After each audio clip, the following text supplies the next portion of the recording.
It is standing on the sea ice about 400 yards off the tide crack, and it does not move.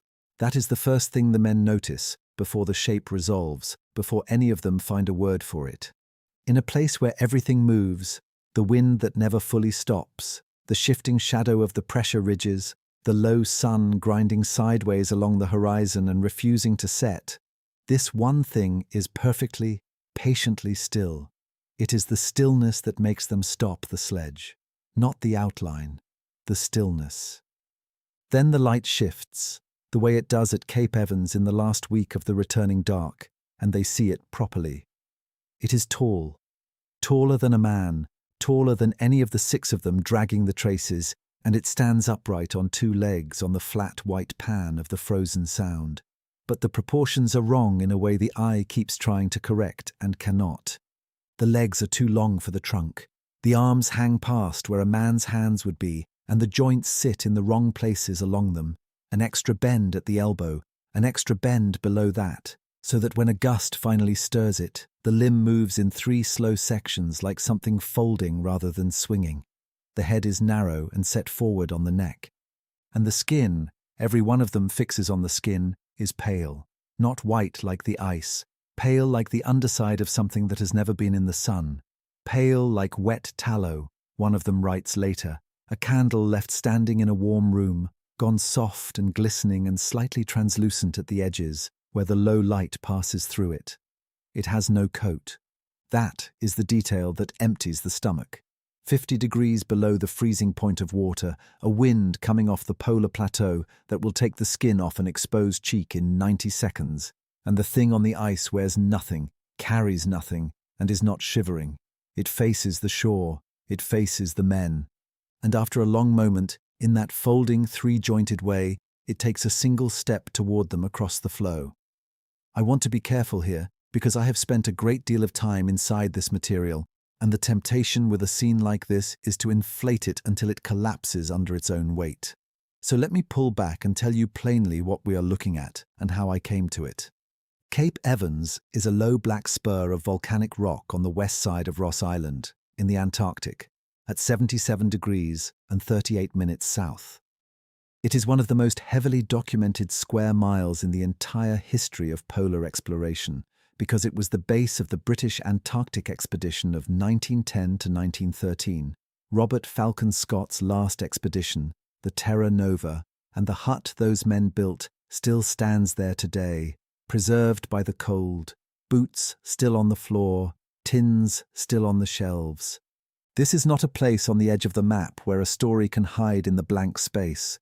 This is a place where 25 educated men kept daily journals, took thousands of photographs, ran magnetic and meteorological instruments around the clock, and wrote to each other and to the Royal Geographical Society in London with the obsessive precision of people who knew history was watching them.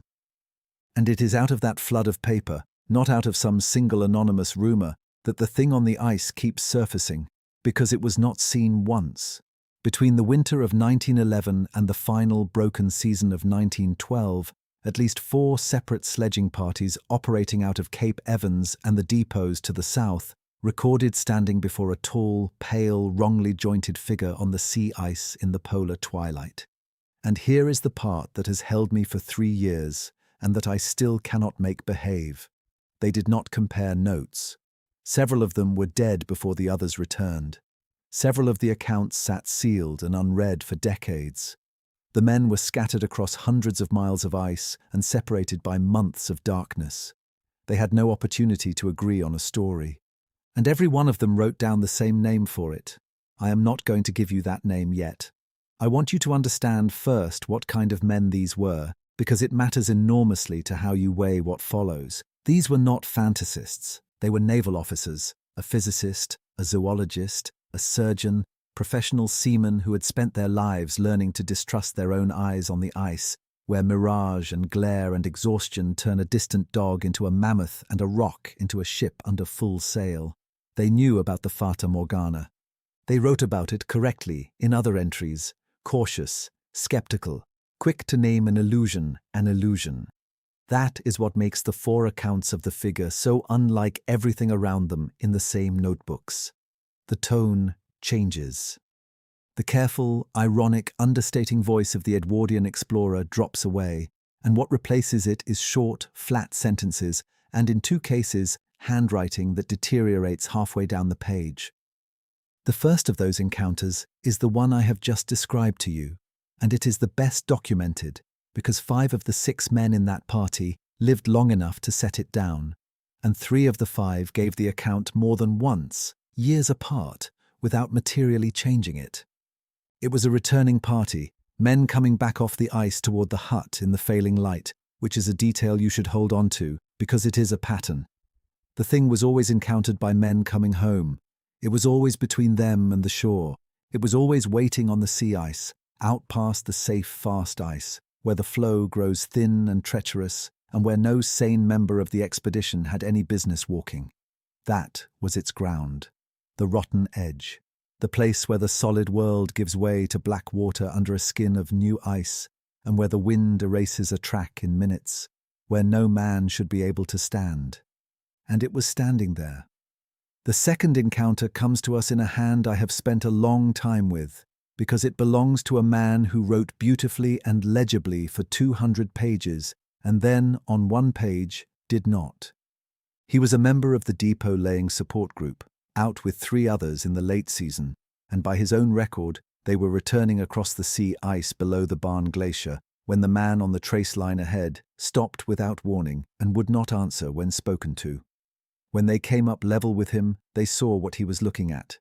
The entry gives a bearing, an estimated distance of 400 yards, and a time. Then it gives the thing. Tall, it says. Taller than a man by half again, standing on the floe with its back to the open water, and the words that follow are the ones that made my scalp tighten the first time I read them, because they are almost word for word what the first party had written in a notebook this man had never seen and could never have seen. The skin like wet tallow, the joints set wrong, the way it did not seem to feel the cold. And then the name, the same name, written small, in the margin, as if he did not want it in the body of the text.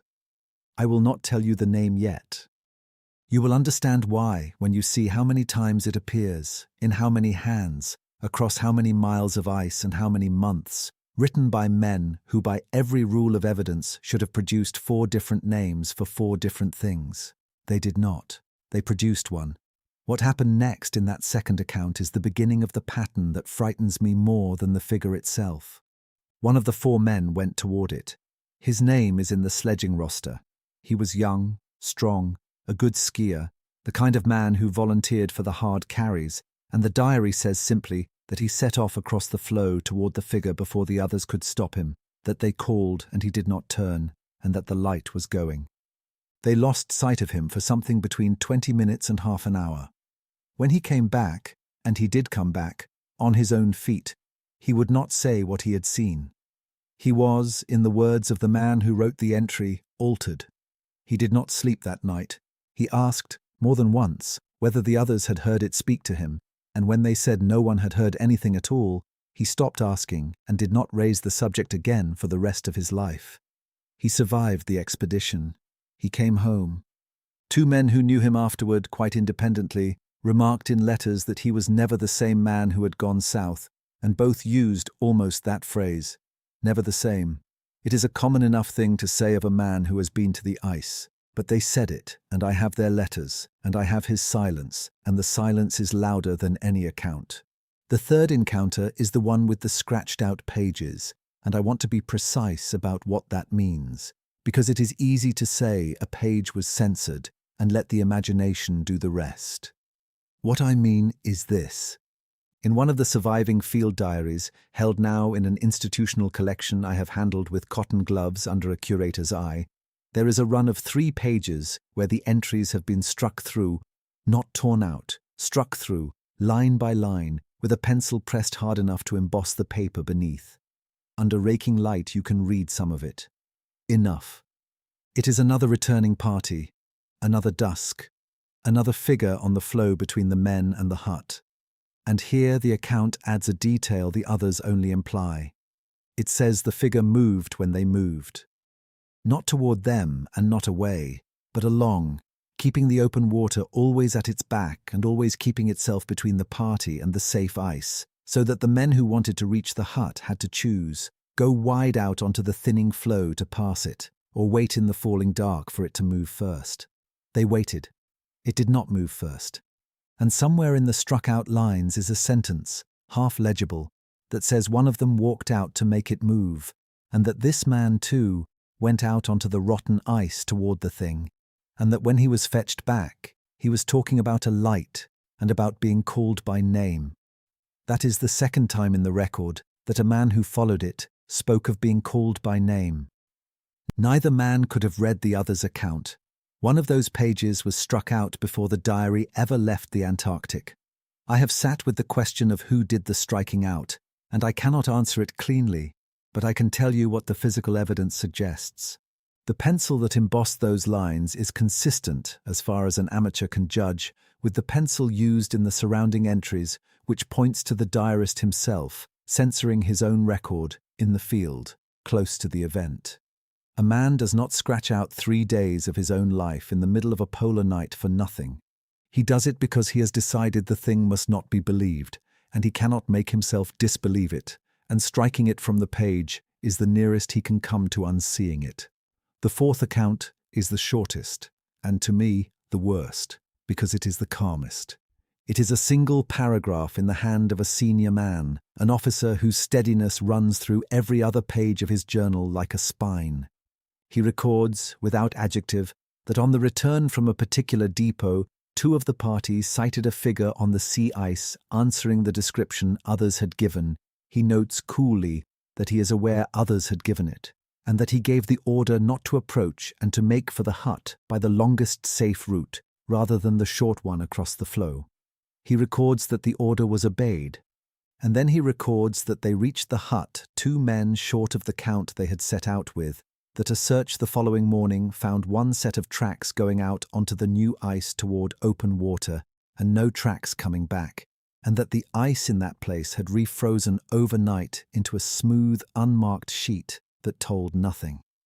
He does not speculate. He does not name the thing.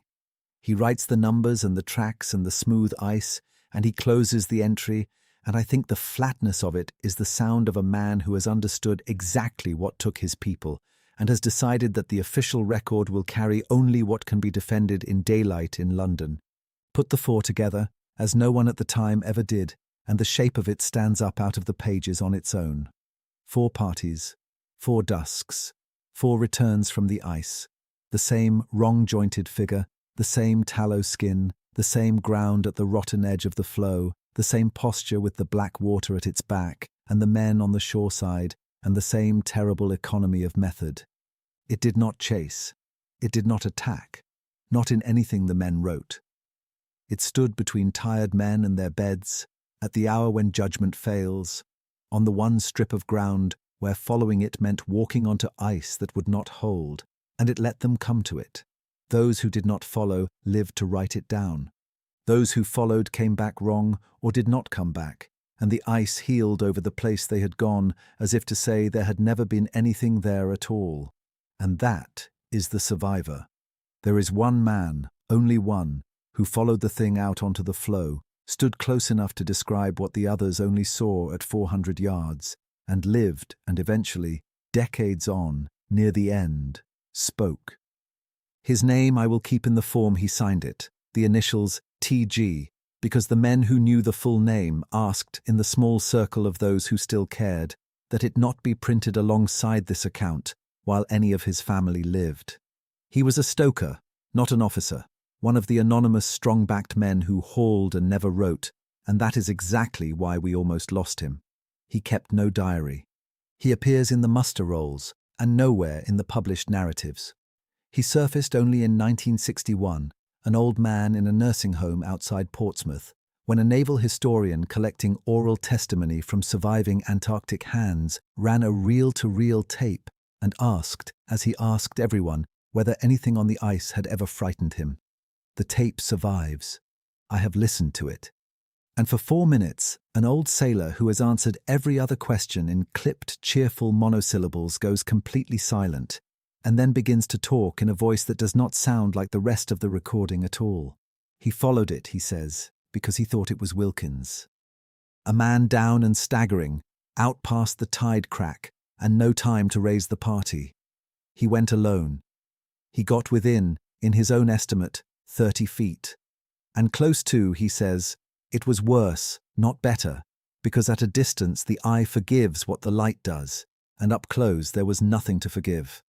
The joints were wrong in the way a marionette's are wrong, the limbs too long between the bends, the head carried low and forward. The skin, he says, and here his voice drops, was not white like snow. It was white like the inside of something. Wet tallow, he says, exactly the phrase 3 other men had already written into records he had never read and never would. He said he called out a name, not the thing's name, a man's name, Wilkins, or whatever the missing man was called, and it turned its head to him without turning its body, and that he understood in that instant that it was not a man and had never been a man, and that the ice under his own boots had gone soft and dark and was breathing up cold at him. And he ran. He ran, and by grace the flow held for him where it had not held for the others, and he reached the shoreside and the party dragged him in, and he never in 38 years said a word of it to a living soul until that tape. At the very end of the recording, the historian asks him gently what he thinks it was, and the old man says, it was already there. He says it as if it answers everything. It was already there. Then the tape runs out. So where did it go? That is the question you have been holding since the first minute, and I owe you the honest answer, which is that we cannot go and find out, and I want to be exact about why.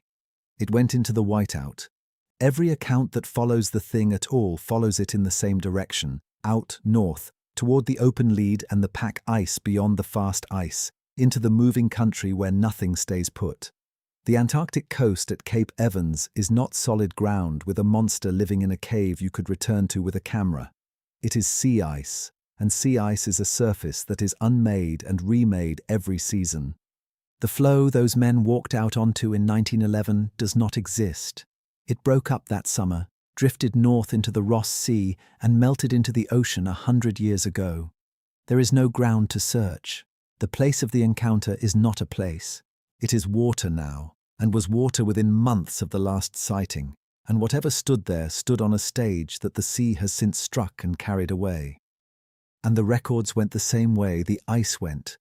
I have told you about the scratched-out pages, the 2 officers' logs that contradict each other, the entry closed on a flat count of numbers. What I have not told you is how much of the rest simply burned. The hut at Cape Evans stood and stands, but the working papers of these expeditions were scattered across institutions in 3 countries, and the 20th century was hard on paper. A substantial part of one expedition's meteorological and sledging records was lost in a warehouse fire in London during the Blitz, catalogued as destroyed, no copies. Another party's field notebooks were held privately by a family and, on the death of the last holder, went to an estate clearance and were, in the plain word of the auction record, discarded. What survives, survives by accident. 4 fragments from 4 parties, and it took 100 years and a great deal of luck for the 4 fragments to end up on one desk, mine, at the same time. Erasure did not require a conspiracy. It required only the ordinary indifference of time to things no one was told to keep. Now I have to be fair to you, and to the dead, and give the sober case its full weight, because it is strong and I will not pretend otherwise. There is a phenomenon called the Fata Morgana, a superior mirage, and the polar regions are its natural home. When a layer of very cold air lies trapped beneath warmer air, the boundary between them bends light like a lens, and a distant object, a hummock of ice, a seal, a single man, is stretched vertically, doubled, stood on end, and thrown up into a towering, wavering, elongated column that shimmers and shifts and does not obey the proportions of the world. The wrong joints, the impossible height, the tallow sheen, which is precisely what refracted low-angle polar light does to a pale surface. A lone, exhausted sailor, straggling behind, seen through a mirage at the exact hour the sun grazes the horizon and the temperature inversion is strongest. That would look like nothing on Earth, and it would stand at the ice edge because that is where the temperature gradient over open water is sharpest, and it would seem to lead men to their deaths because the men, half blind with cold and fatigue and hypothermic confusion, would walk toward what they thought was a comrade and go through the rotten ice on their own. I find this persuasive. I want you to know that I find it persuasive. It explains the height, the sheen, the joints, the edge, the depths, nearly all of it, without a single thing that is not in the physics textbook. Nearly all of it. Here is what it does not explain, and it is the one thing I cannot put down. A mirage is a private event. It depends on the exact angle between a single eye, the inversion layer, and the object. Two men standing a yard apart see two different mirages, or one sees it and the other sees nothing. It cannot be photographed reliably, it cannot be shared, and it certainly cannot be seen the same way by different parties, in different years, from different beaches, who never spoke to one another. And yet that is exactly the record. 4 parties, 4 dusks across 3 seasons, and every one of them, alone and unknowing, reached for the same word, because that is the thing I have carried out of all these pages and cannot set down. They wrote the same name, not similar names, the same one. Men who never compared notes, whose papers would not sit on one desk for another century, who died without ever learning the others had seen it too, each of them, in the privacy of a frozen hut, took up a pencil and wrote down the identical name for the pale thing at the edge of the ice. A mirage does not have a name. And I keep coming back to the old stoker on the tape, 30 feet from it in the failing light, and the thing that answers every question he was ever asked. Not what it was, not where it went, but this: how 4 separate men, alone, in the dark, at the end of the earth, all knew what to call it. And so I did what any tired man does when a question will not let him sleep. I went looking for the name itself, not the thing, the word. Because if 4 men who never met could reach for the same syllables, then perhaps the syllables came first, and the thing was only the shape the cold poured into a mold that was already waiting in their heads. That is the honest possibility, and I chased it hard. Sailors carry a freight of old words below decks that no manifest ever lists. Whaling crews out of Dundee and Hobart, sealers off South Georgia, the Ross Sea men who had wintered before. They read the same handful of books in the same lamplit wardrooms. They told the same stories on the same long nights. And a name can travel that way, hand to hand, hut to hut, without 2 men ever standing in the same room. I wanted that to be the answer. A word already loaded into every polar mind, so that when the ice offered up a pale, wrong shape at the edge of vision, the mouth had the label ready before the eye had finished looking. I could not make it hold. I traced the word backward through the printed sources a man of that generation might plausibly have read, and it is not there. It is not in the sealing logs I could reach. It is not in the standard expedition narratives, not in the polar romances they passed around, not in the folklore collections a curious officer might have thumbed. If it were common ship's cant, it would have left a paper trail, and it has left almost none. 4 private diaries and 1 taped voice. That is the entire visible life of the word, and every appearance of it sits inside the sealed privacy of a man who believed he was the only living soul who had seen the thing that made him write it. So I am left holding 2 impossibilities and made to choose. Either a word passed silently through minds that never touched, so cleanly that it left no trace anywhere else in the language, or the men did not bring the name to the ice at all. The ice brought the name to them, and I do not know how to say that second sentence in a way that a serious person can accept, and I do not know how to make it go away. You feel, I think, the pull to close the ledger here, to decide it was folklore, or hypoxia, or coincidence dressed up by a narrator who wanted it to be more. I have felt that pull for months. I have written the tidy ending 3 times and deleted it 3 times, because each time I set it down, I could hear the old stoker again, the tape hiss under his breath, the long pause before he said it. that it turned its head, and that it was already looking where he stood before he made a sound. A mirage does not turn to find you. A misfiring nerve does not wait in the dark for the man who has not yet arrived. And a word that 4 dying men all knew does not come from nowhere, except that, as far as I can prove, it did. This is where the record ends, and where it will stay ended. The floes that took the thing carried off any chance of a body long ago. The sea ice that closed over the men who followed it grinds itself to nothing every spring and rebuilds every autumn, and there is no place on any chart to send an expedition, no coordinate to film, no specimen crate to open under museum lights. The hut still stands at Cape Evans, boarded and cold, and you may visit it, and the shelves are as they were, and the pale thing is not in any of them. It is only in the diaries that were scattered to 4 archives on 3 continents, and in 1 reel of tape, and now in your head, where I have put it, and where I cannot take it back. So let me leave you where the whole thing began. The polar twilight, that long blue hour that is neither day nor night. A sledging party halted on the sea ice, ropes gone slack, breath hanging. And out at the edge of the floe, where the fast ice gives way to the black water, a pale figure standing motionless, too tall, its joints hung a little wrong, its skin catching the last light like wet tallow. It does not wave, it does not call. It waits, the way it waited for all of them, in that same hour, in that same silence, across 3 seasons and 4 beaches, and every winter since. And the men lift their pencils, one after another, alone, and each of them writes down the same name, the name none of them should have known. I have spent longer inside this than I meant to, and I have carried it further than I wanted to. I can tell you what the skeptics say, and I can tell you why I half believe them. I can tell you where the ice is and why you will never stand on it. I can tell you the fate of the men who walked out toward the pale shape and the fate of the ones who wrote it down and never spoke of it again. There is only one thing I cannot tell you, and it is the only thing that matters, and it is the question I will leave in the cold blue air where I found it.